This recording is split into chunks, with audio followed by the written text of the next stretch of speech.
Good morning friends. இது உங்கள் friends sports academy. Daily கண்டபஸ்ஸில் இன்றைக்கி என்ன பார்க்க போகிறோம்னு பார்த்தீங்கன்னா டிசம்பர் 17 2024 செவ்வாய்க்கிழமை இன்றைக்கி கண்டபஸ் தான் பார்க்க போகிறோம். இதுக்கு முன்னாடி பார்த்தீங்கன்னா நம்ம டெய்லி கண்டபஸ் வீடியோ அப்லோட் பண்ணிருக்கோம். பார்க்காதவங்க பார்த்து எடுத்து வச்சுக்கோங்க. அது மட்டும் இல்லாமல் நம்ம சேனல் சப்ஸ்கிரைப் பண்ணுங்கள், சப்போர்ட் பண்ணுங்கள், முடிஞ்சவங்க ஃப்ரெண்ட்ஸ் ஷேர் பண்ணுங்கள். நம்ம ஃப்ரெண்ட்ஸ் ஸ்போர்ட்ஸ் அகாடமி டெலிகிராம் சேனலையும் வாட்ஸ்அப் சேனல் ஜாயின் பண்ணிக்கோங்க. இம்பார்ட்டன் அப்டேட்ஸ்லாம் உங்களுக்கு அதில் ஒன்று கிடைக்கும். அது மட்டும் இல்லாமல் பார்த்தீங்கன்னா நம்ம 2025ஆம் ஆண்டு தமிழ்நாடு காவல்துறையில் இருக்கிற 2ஆம் நிலை காவல் தேர்வுக்காக மட்டுமே பார்த்தீங்கன்னா பிரத்யேகமான டெஸ்ட் பேஜ் நம்ம ரெடி பண்ணியிருக்கோம். இல்லை மொத்தம் உங்களுக்கு 60க்கும் மேற்பட்ட தேர்வுகளும் 6000க்கும் மேற்பட்ட வினாக்களும் கிடைக்கும். இந்த டெஸ்ட் பேஜுக்கு நேம் பார்த்தீங்கன்னா இந்தியன் டெஸ்ட் பேஜ் அப்படின்னு வச்சிருக்கோம். இதில் பார்த்தீங்கன்னா old student 2000, new student 2500 fees fix பண்ணியிருக்கோம். இந்த ஷெடியூல் டிஸ்கிரிப்ஷனில் கொடுக்குறேன், வியூ பண்ணி பாருங்கள். நம்ம டெஸ்ட் பேஜோட பெனிஃபிட் என்னன்னா ரிப்பீட்டட் கொஸ்டின் மோஸ்ட்லி இருக்காது. அதேமாதிரி பார்த்தீங்கன்னா உங்களுக்கு பர்சனல் கைடன்ஸ் கொடுப்பாங்க. நீங்கள் எதில் வீக்காக இருக்கீங்க, எதில் ஸ்ட்ராங்காக இருக்கீங்க அப்படின்னு சொல்லிட்டு எல்லா டீட்டெயிலும் உங்களுக்கு சொல்லிடுவாங்க. அதனால் பார்த்தீங்கன்னா நம்ம டெஸ்ட் பேஜில் ஜாயின் பண்ணாலே போதும். இதில் பார்த்தீங்கன்னா முடிஞ்சளவு நம்ம டெஸ்ட் பேஜ் எந்த கொஸ்டினுமே அவாய்ட் பண்ணாமல் ஃபுல்லாக மெமரி பண்ணாலே பார்த்தீங்கன்னா நம்ம கண்டிப்பாக கிளியர் பண்ண முடியும். இந்த டைம் பார்த்தீங்கன்னா வேக்கன்ட் ரொம்ப அதிகமாக இருக்கனால தாராளமாக நீங்கள் கான்ஃபிடென்ட்டாக படிக்கலாம். இப்போலேருந்து ஸ்டார்ட் பண்ணால் மட்டும்தான் நம்மளால் ஜெயிக்க முடியும். அடுத்து பார்த்தீங்கன்னா லத்தி டெஸ்ட் பேஜ் 45க்கும் மேற்பட்ட தேர்வுகளும் 4000க்கும் மேற்பட்ட வினாக்களும் இருக்கும். இந்த லத்தி டெஸ்ட் பேஜ் ஆல்ரெடி படிச்சிருக்கீங்க, ஜஸ்ட் ரிவிஷனுக்கு மட்டும் அப்படின்னா நீங்கள் தாராளமாக இந்த டெஸ்ட் பேஜ் யூஸ் பண்ணிக்க முடியும். இந்த டெஸ்ட் பேஜ் பார்த்தீங்கன்னா நியூ ஸ்டூடெண்ட்க்கு 1500, ஓல்டு ஸ்டூடெண்ட்க்கு 1000 ரூபீஸ் ஃபீஸ் ஃபிக்ஸ் பண்ணியிருக்கோம். இதனுடைய பிடிஎஃப் ஷெடியூல் டிஸ்கிரிப்ஷனில் கொடுக்குறேன். அந்த ஷெடியூலை வியூ பண்ணி பாருங்கள். உங்களுக்கு இந்த 2 ஷெடியூலையும் ஏதாவது டவுட் இருக்குது, இல்லை எக்ஸாம் சம்மந்தமாக ஏதாவது டவுட் இருக்குது அப்படின்னா ஸ்க்ரீனில் தெரிந்த நம்பருக்கு நீங்கள் தாராளமாக கால் பண்ணலாம். கால் பண்ணி உங்களோட டவுட் நீங்கள் கிளாரிஃபை பண்ணிக்க முடியும். அதுக்கப்புறம் நீங்கள் ஜாயின் பண்ணிக்கலாம். இந்த 2 டெஸ்ட் பேஜிலும் நீங்கள் கட்டண சலுகை பெறணும்னு விருப்பப்பட்டீங்க அப்படின்னா ஸ்க்ரீனில் தெரிந்த நம்பருக்கு கால் பண்ணுங்கள். அவங்களே பார்த்தீங்கன்னா உங்களுக்கு டீட்டெயில்ஸ் சொல்லுவாங்க. நீங்கள் தாராளமாக பார்த்தீங்கன்னா இந்த டெஸ்ட் பேஜில் இணைஞ்சிக்க முடியும். வாங்க ஃப்ரெண்ட்ஸ், கரண்ட் அஃபேர்ஸ் பார்த்துலாம். ஃபஸ்ட்டு அது 3 நாள் அரசுமுறை பயணமாக பார்த்தீங்கன்னா இந்தியா வந்துள்ள இலங்கை அதிபர் அனுரகுமார் திசாநாயக் ஓகேங்களா, டெல்லியில் பிரதமர் மோடி பார்த்தீங்கன்னா சந்தித்து பேசியிருக்காரு. 2022ஆம் ஆண்டு இலங்கையில் பார்த்தீங்கன்னா கடும் பொருளாதார நெருக்கடிகள் ஏற்பட்ட போது பார்த்தீங்கன்னா இந்தியா மிகப்பெரிய உதவி பண்ணிச்சு அப்படின்னு சொல்லிட்டு பேசியிருக்காரு. நம்மளே பார்த்துருவோம். 2022 பார்த்தீங்கன்னா அங்கே இருக்கிற பார்த்தீங்கன்னா அதிபர் பார்த்தீங்கன்னா நாடு அந்த நாட்டை விட்டுட்டு வேறு நாட்டுக்கு போயிட்டார். பெரிய கலவரம்லாம் நடந்துச்சுன்னு பார்த்தோம் இல்லையா, அதை பற்றி மென்ஷன் பண்ணி பேசியிருக்காரு. அடுத்து பார்த்தீங்கன்னா இரு நாட்டு உறவுகள் குறித்து பேசியிருக்காங்க. இதில் பார்த்தீங்கன்னா நாகப்பட்டினத்திலிருந்து இலங்கையில் உள்ள காங்கசேகன் துறைமுகத்து பார்த்தீங்கன்னா மீண்டும் பார்த்தீங்கன்னா பயணிகள் போக்குவரத்து பார்த்தீங்கன்னா தொடங்கப்பட்டது. அதை பற்றி பேசியிருக்காங்க. அடுத்ததாக பார்த்தீங்கன்னா ராமேஸ்வரம் மற்றும் இலங்கையில் உள்ள தலைமன்னார் இடையிலான பயணிகள் கப்பல் போக்குவரத்து பார்த்தீங்கன்னா விரைவில் தொடங்கணும் அப்படின்னு சொல்லிட்டு பார்த்தீங்கன்னா பேசியிருக்காங்க. இது நோட் பண்ணிச்சுக்கோங்க, கேட்க வாய்ப்பு இருக்குது. ஆல்ரெடி ஒன்று தொடங்கியிருக்கோம். எங்கே அப்படின்னா நாகப்பட்டினத்திலிருந்து இலங்கையில் உள்ள காங்கேசன் துறைமுகத்துக்கு பார்த்தீங்கன்னா பயணிகள் கப்பல் போக்குவரத்து தொடங்கிட்டோம். இது நம்ம கரண்ட் அஃபேர்ஸ்லையும் சொல்லியிருக்கோம். ஓகேங்களா. அடுத்ததாக பார்த்தீங்கன்னா ராமேஸ்வரத்திலிருந்து இலங்கையில் இருக்க தலைமன்னாருக்கு இடையிலான பயணிகள் கப்பல் போக்குவரத்து பார்த்தீங்கன்னா தொடங்க இருக்கிறாங்க. ஓகேங்களா. அடுத்து பிரிக்ஸ் கூட்டமைப்பில் இலங்கை பார்த்தீங்கன்னா உறுப்பினர் ஆகிறதுக்கு பார்த்தீங்கன்னா பிரதமர் மோடியுடைய ஆதரவை பார்த்தீங்கன்னா இலங்கை அதிபர் கோரியிருக்காரு. அதேமாதிரி 2028-29ஆம் ஆண்டுக்கான ஐநா பாதுகாப்பு கவுன்சில் இந்தியாவின் தற்காலிக உறுப்பினர் ஆவதற்கு பார்த்தீங்கன்னா இலங்கையோட ஆதரவு பார்த்தீங்கன்னா நம்முடைய பிரதமர் அவர்களும் கோரியிருக்கிறார். ஓகேங்களா. அடுத்து நமக்கே தெரியும், இந்தியா பாகிஸ்தான் இடையான 1974 நடைபெற்ற போரில் பார்த்தீங்கன்னா இந்தியா வெற்றி பெற்றதை நினைவு கூறும் விதமாக ஒவ்வொரு ஆண்டும் டிசம்பர் 16ஆம் தேதி பார்த்தீங்கன்னா விஜய் திவாஸ் கொண்டாடிட்டு இருக்கோம். ஓகேங்களா. இது நம்ம ஃபுல்லாக பார்க்கலாம். கீழே கொடுத்துருக்காங்க, நம்ம டீட்டெயிலாக பார்க்கலாம்.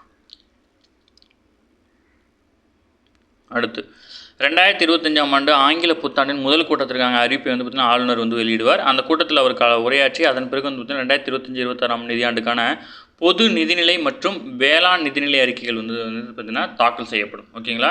எப்போவுமே பார்த்திங்கன்னா ஆண்டினுடைய முதல் கூட்டத்தொடரில் பார்த்திங்கன்னா ஆளுநர் உரையாற்றுவார். இது முக்கியமான கொஸ்டின், நோட் பண்ணிக்கோங்க. டி நியூஸ் ஆப்பில் கேட்க வாய்ப்பு இருக்குது. அடுத்தது தமிழகத்தில் உள்ள அனைத்து கர்ப்பிணி பெண்கள் உடல்நிலை குறித்து விவரங்களை பார்த்திங்கன்னா அவர்களுக்கு சிகிச்சை அளிக்கும் மருத்துவர்கள் அல்லது மருத்துவமனைகள் பார்த்திங்கன்னா பிக்மி இணையதளத்தில் பார்த்திங்கன்னா பதிவேற்றம் செய்ய வேண்டும் அப்படின்னு சொல்லிட்டு பார்த்திங்கன்னா பொது சுகாதாரத்துறை பார்த்திங்கன்னா உத்தரவிட்டிருக்கு. இதில் பார்த்திங்கன்னா பிக்மி என்ற இணையதளம் யாருக்கு அப்படின்னு கொஸ்டின் கேட்பாங்க. இது கர்ப்பிணி பெண்கள் அவங்கள சார்ந்த பார்த்திங்கன்னா தரவுகளை சேமிக்கிற இணையதளம் தான் இது. ஓகேங்களா. இவ்வளோ தான் கொஸ்டின், இதுதான் கேட்பாங்க. அடுத்து முக்கியமானது தட்டச்சர் சுருக்கெழுத்தல் தேர்வுகள் விண்ணப்பிக்கலாம் அப்படின்னு பார்த்தீங்கன்னா நோட்டிஃபிகேஷன் ரிலீஸ் பண்ணியிருக்காங்க.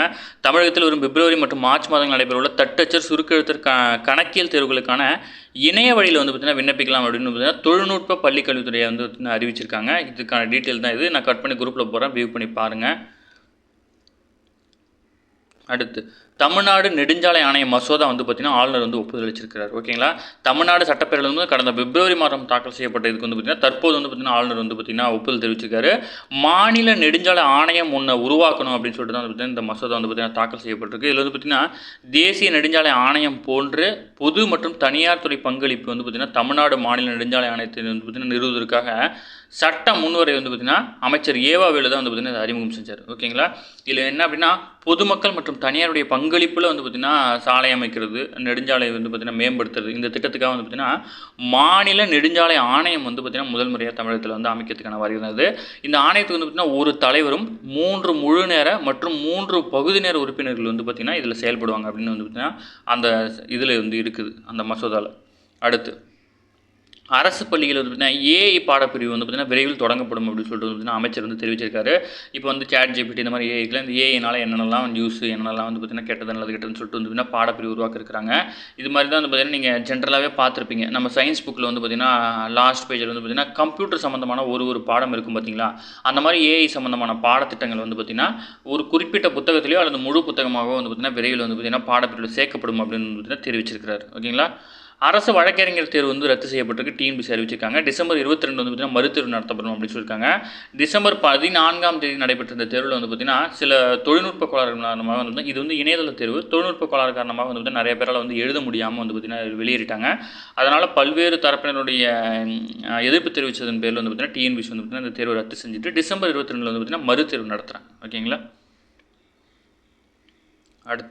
அடுத்து முக்கியமான கொஸ்டின், ராணிப்பேட்டை மாவட்டம் வந்து பார்த்திங்கன்னா பணப்பாக்கம் தொழிற்பூங்காவில் வந்து பார்த்திங்கன்னா 1500 கோடி முதலீட்டில் வந்து பார்த்திங்கன்னா புதியதாக காலனி உற்பத்தி ஆலை வந்து பார்த்திங்கன்னா அமைக்க இருக்கிறாங்க. ஓகேங்களா. இதில் வந்து ராணிப்பேட்டை மாவட்டம் சிப்காட் பணப்பாக்கம் தொழில்நுட்ப பூங்காவில் வந்து தைவான் நாட்டை சேர்ந்த ஹாங்பூ குழுமம் காலனி உற்பத்தி தொடங்க உள்ளது. இது 1500 கோடி முதலீட்டில் வந்து பார்த்திங்கன்னா தொடங்க இருக்குது. இதில் 25,000 பேருக்கு வந்து பார்த்திங்கன்னா வேலை வாய்ப்பு கிடைக்க வந்து வாய்ப்பு இருக்குது. இதேமாதிரி வந்து பார்த்திங்கன்னா ரீசெண்ட் டைமில் வந்து பார்த்திங்கன்னா அரியலூர் மாவட்டத்தில் வந்து பார்த்திங்கன்னா இது மாதிரி ஒரு தொழில் பூங்கா அதாவது வந்து பார்த்திங்கன்னா காலனி தொழிற்சாலை வந்து அமைக்க வந்து அனுமதி வழங்கப்பட்டிருக்கு. இதில் ரெண்டோட பேரும் தெரிஞ்சு வச்சுக்கோங்க. இது கேட்கறதுக்கு வாய்ப்பு இருக்குது. அடுத்து குரூப் 2 முதன்மை தேர்வுக்கான சான்றுகள் பதிவேற்றம் செய்ய வந்து பார்த்திங்கன்னா நாளைக்கு தான் கடைசி நாள். யாராக இருந்தீங்கன்னா மறக்காமல் அப்ளை பண்ணுங்கள். லாஸ்ட் டைமில் போய் அப்ளை பண்ணிங்கன்னா கண்டிப்பாக சர்வர் ப்ராப்ளம் ஏதாச்சும் வந்துடும். அதனால் தயவு செஞ்சு வந்து பார்த்திங்கன்னா முன்கூட்டி அப்ளை பண்ணிவிடுங்க. ஓகேங்களா. அடுத்து அரசியலமைப்பு நிர்ணய சபை உருவாக்கத்தில் வந்து பார்த்திங்கன்னா அரசியலமைப்பு நிர்ணய சபையில் 15 பெண் உறுப்பினர்கள் வந்து பார்த்திங்கன்னா இருந்தாங்க. ஓகேங்களா. மொத்தம் 389 பேர். இதில் பெண் உறுப்பினர்களோட எண்ணிக்கை வந்து 15. முக்கியமான கொஸ்டின் டிஎன்எஸ்ஆர்பி எஸ்ஐ பிசி எல்லாத்துக்குமே கேட்கறதுக்கு வாய்ப்பு இருக்குது. இதெல்லாம் சூப்பரான கொஸ்டின் கேட்டுருவாங்க. அடுத்து ஒரே நாடு ஒரே தேர்தல் மசோதா வந்து பார்த்திங்கன்னா மக்களவையில் வந்து பார்த்திங்கன்னா இன்று தாக்கல் ஆகுது. ஓகேங்களா. இது நம்ம ஆல்ரெடி இதை பற்றி டீட்டெயில் ஃபுல்லாக பார்த்துட்டோம். பார்க்காதவங்க வந்து பார்த்திங்கன்னா ப்ரீவியஸ் இயர் வந்து பார்த்திங்கன்னா கரண்ட் அஃபேர்ஸ் வீடியோவில் பாருங்கள், டீட்டெயிலாக இருக்கும். இதில் வந்து பார்த்திங்கன்னா அரசியலமைப்பு சட்டம் 129 திருத்தத்தின்படி வந்து பார்த்திங்கன்னா இது தாக்கல் செய்யப்படுது. ஓகேங்களா. இது வரைக்கும் 129 முறை வந்து பார்த்திங்கன்னா அரசியலமைப்பு சட்டம் வந்து திருத்தம் செய்யப்பட்டிருக்கு. நம்ம ஸ்கூல் புக்கில் வந்து பார்த்திங்கன்னா ஒரு டேட்டு கொடுத்து 106 முறை இது வரைக்கும் திருத்தப்பட்டு கொடுத்துருப்பாங்க. தற்போது இப்போ ரீசெண்டாக இன்றைக்கி டேட்டில் வந்து 129 முறை திருத்திருக்காங்க. ஓகேங்களா. முன்னதாக மத்திய மூத்த அதிகாரி ஒரு கூறுகையில் வந்து அரசியலமைப்பு சட்டம் 129வது திருத்தம் மசோதா 2024 வந்து பார்த்தீங்கன்னா மத்திய சட்டத்துறை அமைச்சரான அர்ஜுன் ராம் மேக்வால் வந்து பார்த்தீங்கன்னா மக்களவையில் வந்து பார்த்தீங்கன்னா தாக்கல் செய்கிறார். ஓகேங்களா. அடுத்து அஜித் தோவல் யாருன்னு மட்டும் தெரிஞ்சுக்கிட்டா போதுமானது. அதை வந்து பார்த்திங்கன்னா தேசிய பாதுகாப்பு ஆலோசகர் தான் வந்து பார்த்திங்கன்னா அஜித் தோவல். ஓகேங்களா. இவருடைய பேர் வந்து பார்த்திங்கன்னா அஜித் தோவல். இவர் தான் வந்து பார்த்திங்கன்னா தேசிய பாதுகாப்பு ஆலோசகர். அடுத்து தபேலா இசைக்கலைஞரான ஜாகிர் ஹுசைன் வந்து பார்த்திங்கன்னா காலமாயிட்டார். இவர் வந்து அமெரிக்காவில் உள்ள சான் பிரான்சிஸ்கோவில் ஒரு மருத்துவமனையில் வந்து பார்த்திங்கன்னா சிகிச்சை பெற்று வந்தார். இருத நோய் காரணமாக வந்து பார்த்திங்கன்னா இவர் காலமாயிட்டார். ஓகேங்களா. ஜாகிர் ஹுசைன் வந்து பார்த்திங்கன்னா மும்பையில் பிறந்தவர். 1951 தான் பிறந்திருக்கிறாரு. அதுக்கப்புறம் வந்து பார்த்திங்கன்னா 7 வயதுலேருந்து வந்து பார்த்திங்கன்னா இந்த கலையை வந்து பார்த்திங்கன்னா உலகம் முழுவதும் கொண்டு சென்ற பெருமை வந்து பார்த்திங்கன்னா இவரை சாரும். இவர் வந்து நிறைய அவார்டு வாங்கியிருக்காரு. ஓகேங்களா.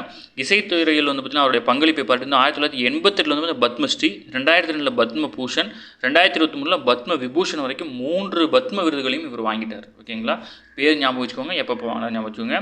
ஜாகிர் ஹுசைன் கீழ்கண்ட எதனுடன் தொடர்புடையவர்னு கொடுத்துருவாங்க டிஎன்யூஎஸ்ஆர்பியில். அதனால் நீங்கள் தான் பார்த்து படிச்சுக்கணும். ஓகேங்களா.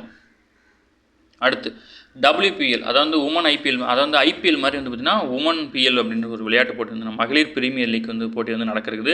இதில் வந்து பார்த்திங்கன்னா 7 வந்து பார்த்திங்கன்னா நடந்திருக்கு. இதில் வந்து பார்த்திங்கன்னா அதிகபட்சமாக இந்தியாவின் சிம்ரன் ஷேக் வந்து பார்த்திங்கன்னா 1.90 கோடிக்கு வந்து பார்த்திங்கன்னா குஜராத் டைட்டன்ஸ் வந்து பார்த்திங்கன்னா எடுத்திருக்காங்க. அதேமாதிரி தமிழகத்தைச் சேர்ந்த ஜி கமலினி அப்படின்ற வீராங்கனை வந்து பார்த்திங்கன்னா 1.60 கோடிக்கு வந்து பார்த்திங்கன்னா மும்பை இந்தியன்ஸ் வந்து பார்த்திங்கன்னா 7 எடுத்திருக்காங்க. முக்கியமான நோட் பண்ணிக்கோங்க. அதேமாதிரி வந்து உலக செஸ் சாம்பியன் வந்து பார்த்திங்கன்னா சிங்கப்பூரில் வந்து பார்த்திங்கன்னா முடிச்சுட்டு இந்திய தாயகம் திரும்பிட்டார் குகேஷ். ஓகேங்களா. அடுத்து ஷாங்காய் நடைபெற்ற உலக அணிகளுக்கான ஸ்குவாஷ் போட்டியில் வந்து பார்த்தீங்கன்னா இந்தியாவின் ஆடவர் அணி வந்து பார்த்தீங்கன்னா 5வது இடத்தையும் மகளிர் அணி பார்த்தீங்கன்னா 7ஆம் இடம் பிடிச்சிருக்காங்க. ஓகேங்களா.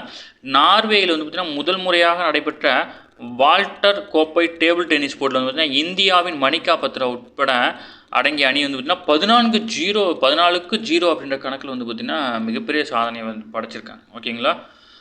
அடுத்து வந்து பார்த்தீங்கன்னா இந்த மாதிரி மணிகா பத்ரா வந்து பார்த்தீங்கன்னா எந்த விளையாட்டு தொடர்புடையது, இந்த மாதிரி கொஸ்டின்ஸ் தான் நீங்கள் படிச்சுக்கணும். வேறு வழி இல்லை. அப்படியே மனப்பாடம் பண்ணிக்க வேண்டியது தான். நீங்கள் எங்கே ஜெயிச்சாங்க என்ன அப்படிலாம் கேட்க மாட்டாங்க. ரொம்ப ரேராக வேர்ல்டு கப் அந்த மாதிரி சீசன்ஸ் தான் அந்த மாதிரி கேட்பாங்க.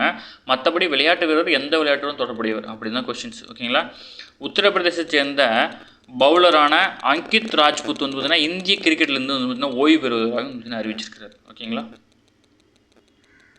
அடுத்து விஜய் திவாஸை பற்றி கொடுத்துருக்காங்க. விஜய் திவாஸ் அப்படின்றது வந்துன்னா போரில் உயிரிழந்த ராணுவ வீரர்களுக்கு குடியரசுத் தலைவர் திரௌபதி முர்மு வந்து பார்த்தீங்கன்னா பிரதமர் உள்ளிட்டவர் வந்து மரியாதை செலுத்திருக்காங்க. இந்தியா பாகிஸ்தான் இடையான 1971 வங்கதேசத்துக்கான விடுதலைக்கான போர் தான் இது. இதில் வந்து பார்த்திங்கன்னா இந்தியா வெற்றி பெற்றுச்சு. இதை கொண்டாடும் விதமாக நாடு முழுவதும் ஆண்டுதோறும் டிசம்பர் 16ஆம் தேதி விஜய் திவாஸ் வந்து கொண்டாடப்படுது. ஓகேங்களா. அதை மட்டும் ஞாபகம் வச்சு வேறு எதுவும் தேவையில்லை. அதேமாரி வங்கதேசத்தில் வந்து பார்த்திங்கன்னா வங்கதேச வெற்றி தினம், அதாவது பார்த்திங்கன்னா இந்த டிசம்பர் 16 வந்து பார்த்திங்கன்னா 1971 வந்து பார்த்திங்கன்னா பாகிஸ்தான்லேருந்து வந்து பார்த்திங்கன்னா வங்கதேசத்துக்கு வந்து பார்த்திங்கன்னா இந்தியா சார்பில் வந்து பார்த்திங்கன்னா போரில் ஈடுபட்டு விடுதலை வாங்கி கொடுத்தது இந்தியா தான். அதை அந்த விழா வந்து தான் வந்து பார்த்திங்கன்னா கொண்டாடுறாங்க. இதில் வந்து பார்த்திங்கன்னா பாகிஸ்தான் அதாவது பார்த்திங்கன்னா வங்கதேசத்துக்குடைய இடைக்கால தலைமை வகிக்கிறவர் யார் அப்படின்னா ஷேக் முஜிபுர் ரஹ்மான். இவருடைய பேர் ஞாபகம் வச்சுக்கோங்க, முக்கியமான கொஸ்டின். ஓகேங்களா. முஜிபுர். ஓகேங்களா. இவருடைய தலைமையில் தான் வந்து பார்த்திங்கன்னா வங்கதேசம் வந்து விடுதலைக்கு போராடிச்சு. அவங்களுடைய வம்சாவளியில் வந்தவங்க தான் வந்து ஷேக் ஹசீனா இப்போடைய வந்து பார்த்திங்கன்னா அந்த நாட்டிலேருந்து வெளியேறிட்டார். இப்போதைய வங்கதேசத்தினுடைய இடைக்கால தலைவராக யார் இருக்கா அப்படின்னா தலைமையாளர் முகமது யூனுஸ். ஓகேங்களா. இவர் தான் இப்போ வங்கதேசத்தினுடைய இடைக்கால தலைவராக இருக்கார். இவர் வந்து பார்த்திங்கன்னா முஜிபுர் ரஹ்மான் அவருடைய பேரை வந்து தவிர்த்துட்டார் அப்படின்னு சொல்லிட்டு வந்து பார்த்திங்கன்னா நிறைய பேச்சுக்கள் போயிட்டுருக்கு. முஜிபுர் ரஹ்மான் யார் அப்படின்னா வங்கதேசம் விடுதலையான போது அந்த அமைப்பினுடைய தலைவராக இருந்தவர் தான் இவர். இவங்களுடைய வம்சாவளி வந்த மாதிரி தான் அவங்க வந்து பார்த்திங்கன்னா ஷேக் ஹசீனா இவங்க தான் வந்து பார்த்திங்கன்னா இப்போ வந்து பார்த்திங்கன்னா அந்த நாட்டிலேருந்து வெளியேறிட்டாங்க. அதனால் ஏற்பட்ட போராட்டத்தின் காரணமாக வந்து பார்த்திங்கன்னா முகமது யூனிஸ் வந்து பார்த்திங்கன்னா அந்த நாட்டுடைய இடைக்கால தலைவராக வந்து பார்த்திங்கன்னா பதவியேற்றிருக்கிறார். ஓகேங்களா. டீட்டெயில் இவ்வளோ தான். நம்ம ப்ரொடியூசர் கண்ட பஸ்லேயும் இருக்கும், பொறுமையாக பாருங்கள். அடுத்து காலை உணவு புதுமை பெண் திட்டங்கள் வந்து பார்த்திங்கன்னா அதனுடைய ஆய்வறிக்கை வந்து பார்த்திங்கன்னா தாக்கல் செஞ்சுருக்காங்க. காலை உணவு திட்டம் தமிழகத்தில் வந்து 34,987 அரசு தொடக்க பள்ளிகள் மற்றும் அரசு உதவி பெறும் பள்ளிகள் வந்து பார்த்திங்கன்னா செயல்படுத்தி வருது. இதனால் தினமும் 20,73,536 குழந்தைகள் வந்து பார்த்திங்கன்னா பசியாடுறாங்க. இதனால் வந்து பார்த்திங்கன்னா அவங்களோட நினைவாற்றல் அதிகரிக்கிறது அப்படின்னு சொல்லியிருக்காங்க. அதுவும் புதுமை பெண் திட்டம் அப்படின்னா பார்த்திங்கன்னா உயர்கல்வி பயிலும் மாணவிகளுக்கு வந்து பார்த்திங்கன்னா மாதந்தோறும் 1000 ரூபாய் வழங்குற திட்டம் தான் வந்து பார்த்திங்கன்னா இந்த புதுமை பெண் திட்டம். ஓகேங்களா. அடுத்து முக்கியமானது எழுத்தாளர் ரா முருகனுக்கு வந்து பார்த்திங்கன்னா விஷ்ணுபுரம் இலக்கிய விருது வந்து பார்த்திங்கன்னா வழங்கப்பட்டிருக்கு. கோவையை மையமாக கொண்டு செயல்பட்டு இந்த விஷ்ணுபுரம் இலக்கிய வட்டார சார்பில் விருது வந்து 2010 கொடுத்துட்டு வராங்க. அந்த வகையில் வந்து பார்த்திங்கன்னா இந்த ஆண்டு விருது வந்து பார்த்திங்கன்னா இவருக்கு வழங்கப்படுது. இதுக்கு 5 லட்சம் ரூபாயான ரொக்க பரிசும் விருதுக்கு வந்து பார்த்திங்கன்னா அரசூர் வம்சம் அப்படின்ற பெரு நாவல் தொடர் மூலம் வந்து பார்த்திங்கன்னா இவருக்கு வந்து பார்த்திங்கன்னா இந்த விருது வழங்கப்படுது. இவரது அரசூர் வம்சம் நாவலுடைய ஆங்கில பதிப்பான தி கோஸ்ட் ஆஃப் அரசூர் கிராஸ்வர்ட் அப்படின்ற விருதுக்கான குறும்பட பட்டியலில் தான் வந்து பார்த்திங்கன்னா இடம்பெற்றுச்சு. இதில் வந்து பார்த்திங்கன்னா இவருக்கு இந்த விருது வழங்கப்பட்டிருக்கு. ஓகேங்களா. சும்மா ஞாபகம் வச்சுமோ இதெல்லாம் பெரிய விஷயம் கிடையாது. ஓகே ஃப்ரெண்ட்ஸ், இன்றைக்கான கரண்ட் அஃபேர்ஸில் தான் டெய்லி கரண்ட் அஃபேர்ஸ் டெய்லி பார்த்துருங்க. அப்போ தான் மந்த்லி வீக்லி மூவிஸ் இருக்கிறோம். நம்ம சேனல் சப்ஸ்கிரைப் பண்ணுங்கள், சப்போர்ட் பண்ணுங்கள், முடிஞ்சவங்க ஃபியூச்சரில் ஷேர் பண்ணுங்கள். ஓகேங்களா. அதேமாதிரி நம்ம டெஸ்ட் பேஜில் ஜாயின் பண்ணிக்கணும் அப்படின்னா ஸ்க்ரீனில் தெரிந்த நம்பருக்கு தாராளமாக நீங்கள் கால் பண்ணலாம். உங்களுக்கு வந்து பார்த்திங்கன்னா அவங்களே வந்து பார்த்திங்கன்னா கைட் பண்ணுவாங்க. நம்ம டெஸ்ட் பேஜில் வந்து பார்த்திங்கன்னா ஆல்ரெடி படிக்க ஸ்டூடெண்டோட ஃபீட்பேக்லாம் குரூப்பில் போட்டிருப்போம். நீங்கள் கேட்டிங்கன்னா கூட அவங்க நம்பர் கூட நாங்கள் தருவோம். நீங்கள் தாராளமாக கேட்டு தெரிஞ்சு எப்படின்னு நீங்கள் வந்து பார்த்திங்கன்னா கண்டிப்பாக டெஸ்ட் பேஜ் ஜாயின் பண்ணிக்க முடியும். நம்ம டெஸ்ட் பேஜை தாண்டி அவங்க கொஷினே கேட்கக்கூடாது அப்படின்ற மாதிரி தான் வந்து நம்ம டெஸ்ட் ஷெடியூலும் கொஷின் பேப்பரும் ரெடி பண்ணியிருக்கோம். நீங்கள் ஷெடியூலை பாருங்கள், கண்டிப்பாக உங்களுக்கு புரியும். உங்களுக்கு எதாவது டவுட் இருந்துச்சு அப்படின்னா நீங்கள் ஸ்க்ரீனில் தெரிந்த நம்பருக்கு கால் பண்ணலாம். ஓகேங்களா. Thank you friends.